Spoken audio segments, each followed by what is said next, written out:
शिवशंभूंचं विस्तारलेलं स्वराज्य सांभाळण्याचं, राखण्याचं आणि औरंगजेबाला गाडण्याचं काम छत्रपती ताराराणी यांनी केलं. त्यांचा गौरव आणि शौर्यशाली इतिहास नव्या पिढीला माहीत होणं अपेक्षित आहे. तसंच हा शौर्यशाली इतिहास देशभर पोचणं गरजेचं असल्याचं मत खासदार शाहू छत्रपती यांनी व्यक्त केलं.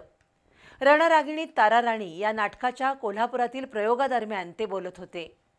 दादरच्या शिवाजी नाट्य मंदिरची निर्मिती तसंच ब्रिगेडियर सुधीर सावंत यांचं दिग्दर्शन असलेल्या रणरागिणी ताराराणी या नाटकाचे 25 प्रयोग झालेले आहेत. या नाटकाचा 26वा प्रयोग देवल क्लब इथल्या गोविंदराव टेंबे रंगमंदिरात मंगळवारी पार पडला.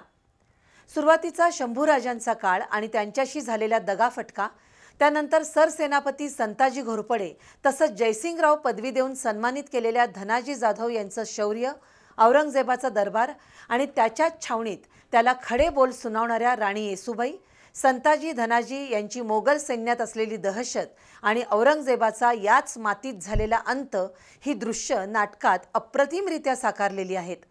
नेपथ्य, संवाद फेक, दिग्दर्शन आणि लेखन या सर्वच पातळीवर हे नाटक यशस्वी ठरलं.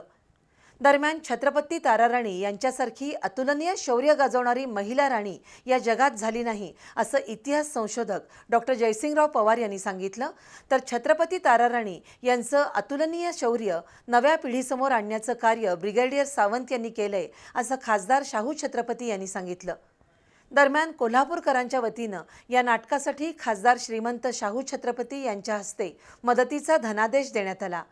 यावेळी कर्नल विक्रम नलवडे, दिग्दर्शक विजय राणे, देवल क्लबचे अध्यक्ष व्ही पाटील, इतिहास संशोधक इंद्रजित सावंत, वसंतराव मुळीक, लेखक युवराज पाटील, सहलेखिका सई पाटील, नाट्यवितरक संजय लोंढे यांच्यासह रसिक उपस्थित होते.